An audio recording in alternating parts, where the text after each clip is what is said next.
पति और पत्नी के झगड़े में जब दोनों के बीच में झगड़ा होता है और अगर कोर्ट ने कोई मेंटेनेंस या एलिमनी जो पैसे अवॉर्ड करती है पत्नी के फेवर में, बच्चों के फेवर में, तो क्या उसमें बदलाव कर सकती है, कितना देती है और क्या होगा अगर हस्बैंड उन पैसों को ना पे करे, अपने बच्चे या वाइफ को ना दे। ऐसी कंडीशन क्या जहां पर आप कोर्ट में ना सही कोर्ट के बाहर भी दोनों पति या पत्नी बैठकर सेटलमेंट कर सकते हैं। Can alimony be settle outside court, ऐसा कुछ हो सकता है? इसके बारे में ज़रा बात करेंगे, इन सारे मुद्दे को कवर करेंगे, बात करेंगे मेंटेनेंस और एलिमनी के बारे में, थोड़ा डिस्क्राइब करेंगे इसको। इसके लिए नए हैं आप सब्सक्राइब ज़रूर करें। शुरुआत आपने अशोक पांडे के साथ लीगल एडवाइस में की है और इस चैनल के माध्यम से लगातार जो कानून की जानकारी है वो हम आप तक पहुंचाने का प्रयास करते हैं। हमारा प्रयास रहता है सब्सक्राइब इसलिए ज़रूर कर ले जिससे कंटेंट आप तक पहुंचता रहे। चलिए ज़रा बात करते हैं एलिमनी, क्या इस पे बदलाव हो सकता है, मेंटेनेंस में बदलाव हो सकता है। तो मेंटेनेंस का मतलब आप ये समझें कि हर महीने के जो आपके खर्च होते हैं कोर्ट आपको देती है। अगर आप महिला हैं, अगर आप वाइफ हैं, ऐसी कंडीशन जहां पर एक साथ सेटलमेंट होता है, यानी एक बार दे दिया 10 लाख, 20 लाख, 50 लाख, बात खत्म, अब मुझे कुछ नहीं देना हर महीने के, आप जानो आपका काम जाने, चलो तलाक ले लेते हैं, वो एलिमनी हो गई। मतलब एक फाइनल सेटलमेंट आपको मिल गया, एक बार में ही एक साथ एक बार में जो पैसे दे दिए वो एलिमनी है और हर महीने के खर्च के हिसाब से जो पैसे दिए जाते हैं वो मेंटेनेंस है। वो 10,000, 20,000, 50,000 कंडीशनल हो सकता है। ये पैसे क्या कोर्ट मॉडिफाई कर सकती है, इसे चेंज कर सकती है, कम या ज़्यादा कर सकती है? जी हाँ, कर सकती है। उसके पीछे कुछ रीज़न है। फाइनेंशियल कंडीशन, मान लीजिए आपका हस्बैंड पहले 50,000 की अर्निंग करता था, एक साल पहले वो 50,000 कमा रहा था, अब 1 लाख रुपए कमाने लग गया, आपके भी खर्चे बढ़ गए, उसे ध्यान में रखकर आप उसे बढ़ा सकते हैं। या कि हस्बैंड पहले 1 लाख कमा रहा था, अब 50,000 कमाने लग गया, अगर आप उसे वैलिडली कोर्ट में साबित करेंगे, प्रूफ कर सकेंगे, तो वो जो फाइनेंशियल बर्डन है आपका उसे भी कोर्ट रिड्यूस कर सकती है, अगर कोर्ट को ऐसा समझ में आता है तो। दूसरी कंडीशन, जहां पर एक जो स्पाउस है वो दूसरी शादी कर ले, रीमैरिज कर ले। खासकर लड़कियों के केस में क्या होता है, अगर मान लीजिए आपको मेंटेनेंस कोर्ट अवॉर्ड कर रही थी और वो लगातार चल रहा है आपका एलिमनी या मेंटेनेंस, उस बीच में आपने तलाक कोर्ट से लिया और दूसरी शादी कर ली, ऐसी कंडीशन पे वो पैसे खत्म हो सकते हैं या बंद हो सकते हैं आपको मिलना।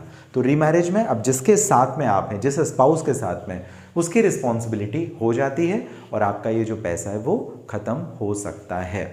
एक और कंडीशन, जहां पर कोई एक स्पाउस अपनी नौकरी से हाथ धो बैठे या कोई ऐसा इंसिडेंट या एक्सीडेंट हो जाता है जिसकी वजह से उसकी इनकम के ऊपर प्रभाव पड़े, तो ऐसी कंडीशन में भी कोर्ट मॉडिफाई कर सकती है बाद में, एक बार अवॉर्ड करने के बाद में भी।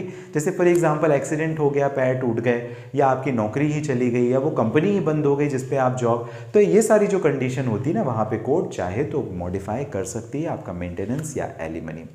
क्या होगा अगर आप मेंटेनेंस या एलिमनी ना पे करें तो? पहली कंडीशन, ये कंटेम्प्ट ऑफ कोर्ट, कोर्ट की अवमानना में आता है, इस वजह से कोर्ट आपके अगेंस्ट में लीगल एक्शन जरूर ले सकती है।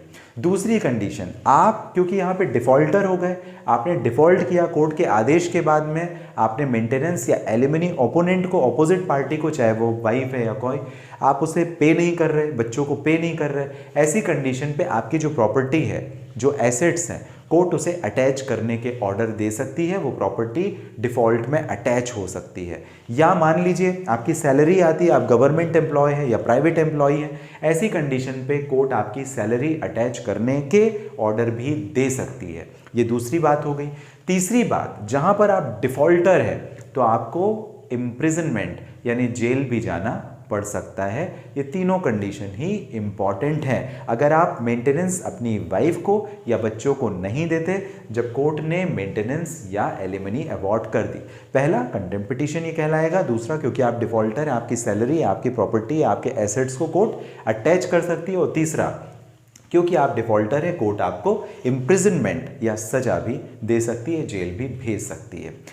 अब कई बार हम कोर्ट में लड़ते लड़ते थक जाते हैं, हमारे जो लॉयर होते हैं वो भी कई बार हमें मिसगाइड कर देते हैं। ऐसी कंडीशन में क्या हमारे पास कोई ऑप्शन है जहां पर हम कोर्ट के बाहर अपने इस बात इस अपने विवाद को सेटल कर सकें।